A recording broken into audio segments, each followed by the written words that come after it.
بسم اللہ الرحمن الرحیم۔ السلام علیکم۔ ایک مجاہد نوجوان کا حیرت انگیز واقعہ۔ مدینہ منورہ میں ایک شخص تھا جو ابو قدامہ شامی کے نام سے معروف و مشہور تھا۔ اللہ تعالیٰ نے اس کے دل میں جہاد کی محبت خوب ڈال رکھی تھی، چنانچہ وہ اکثر و بیشتر رومیوں سے لڑنے اور جہاد کرنے میں مصروف رہتا تھا۔ ایک دفعہ وہ مسجد نبوی میں بیٹھا ہوا تھا اور لوگوں سے گفتگو کر رہا تھا۔ حاضرین مجلس میں سے کسی نے کہا کہ واقعات جہاد میں سے جو سب سے تعجب انگیز واقعہ آپ نے دیکھا ہو وہ ہمیں سنا دیجیے۔ شیخ ابو قدامہ نے فرمایا کہ سنو، میرا ایک دفعہ رکا جانا ہوا تاکہ کوئی اونٹ خرید لوں جو ہمارے اسلحے کے اٹھانے اور لے جانے کے کام آئے۔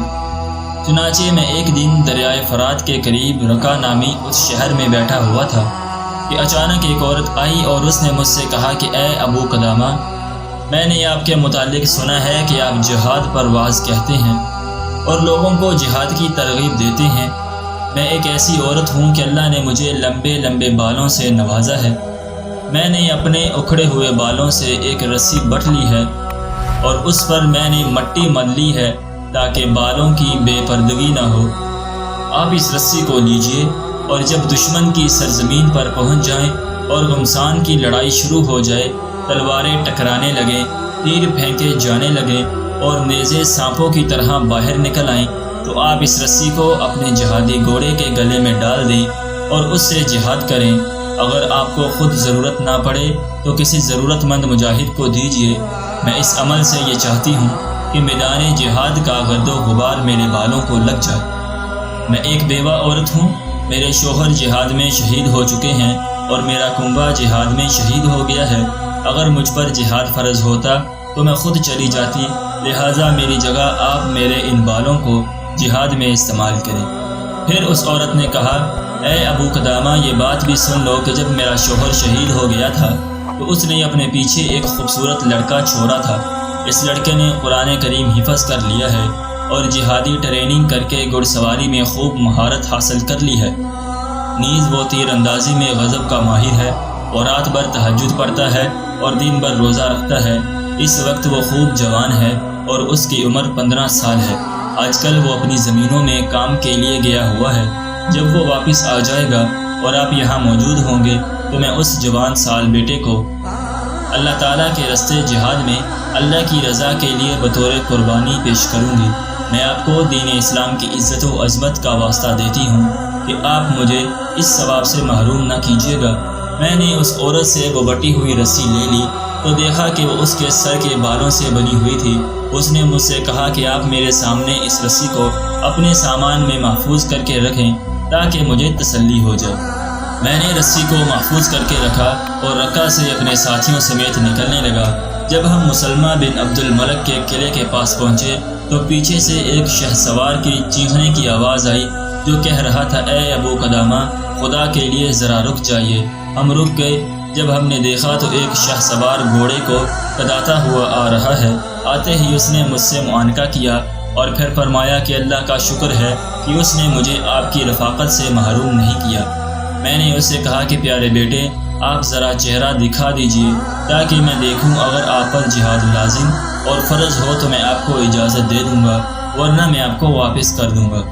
جب اس نے چہرہ ظاہر کیا تو 14ویں کے چاند کی طرح ایک خوبصورت ناز پروردہ نوعمر جوان تھا۔ میں نے اس سے کہا کہ بیٹے، آپ کے والد زندہ ہیں؟ اس نے کہا کہ نہیں، وہ شہید ہو چکے ہیں اور اسی کا بدلہ لینے کے لیے جا رہا ہوں، شاید کہ اللہ مجھے بھی شہادت نصیب فرمائے۔ میں نے کہا کیا آپ کی والدہ ہے؟ تو کہنے لگے ہاں، والدہ حیات ہیں۔ میں نے کہا کہ آپ جا کر اپنی والدہ سے اجازت لے لو، اگر اس نے اجازت دے دی تو ٹھیک، ورنہ آپ ان کے پاس ہی رہو، کیونکہ جنت ماں کے پاؤں تلے ہے۔ اس نوجوان نے کہا، اے ابو قدامہ، کیا آپ مجھے نہیں جانتے ہیں؟ میں نے کہا نہیں۔ کہنے لگا، میں تو اسی عورت کا بیٹا ہوں جس نے آپ کے پاس سر کے بال کی رسی رکھی ہے۔ آپ اتنی جلدی بھول گئے۔ میں انشاءاللہ شہید ابن شہید بنوں گا۔ میں اللہ تعالیٰ کے واسطے سے آپ سے یہ درخواست کرتا ہوں کہ آپ مجھے اپنے ساتھ جہاد میں جانے سے نہ روکیں۔ میں کتاب اللہ کا حافظ ہوں اور سنت رسول صلی اللہ علیہ وسلم کا عالم ہوں۔ میں تیر اندازی اور گھڑ سواری کا اتنا ماہر ہوں کہ میرے علاقے میں میرے جیسا کوئی نہیں۔ لہٰذا آپ مجھے چھوٹا سمجھ کر نظر انداز نہ کریں۔ میری والدہ نے مجھے قسم کھلائی ہے کہ میں زندہ واپس نہ لوٹ آؤں۔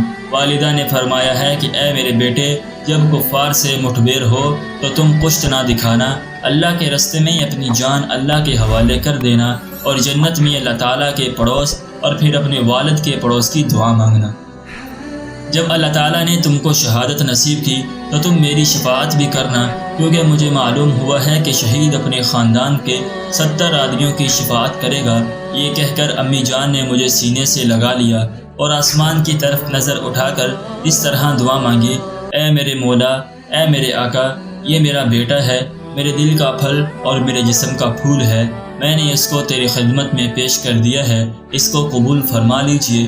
شیخ ابو قدامہ فرماتے ہیں کہ میں نے جب اس لڑکے کی یہ گفتگو سنی تو میں بہت رویا، خاص کر اس وجہ سے کہ یہ نوعمر اور نہایت خوبصورت نوجوان تھا، اور اس وجہ سے بھی کہ اس کی والدہ کے دل پر کیا گزرے گی، اور اس کے صبر پر بھی رویا۔ اس لڑکے نے کہا، اے چچا جان، آپ کیوں رو رہے ہیں؟ اگر میری صغر سینی پر رو رہے ہیں تو یاد رکھیے کہ مجھ سے چھوٹوں کو بھی اللہ تعالیٰ نافرمانی پر عذاب دیتا ہے۔ میں نے کہا کہ تیری والدہ کی وجہ سے رونا آتا ہے، وہ بیچاری تیرے بعد کیا کرے گی؟ خیر، ہم آگے بڑھتے چلے گئے۔ رات کو سفر مکمل ہوا اور صبح روشن ہو گئی۔ لڑکا مسلسل اللہ کا ذکر میں لگا ہوا تھا۔ میں نے جب غور سے دیکھا تو یہ لڑکا سب سے زیادہ گھڑ سواری میں ماہر تھا اور سب سے زیادہ خدمت گزار بھی تھا۔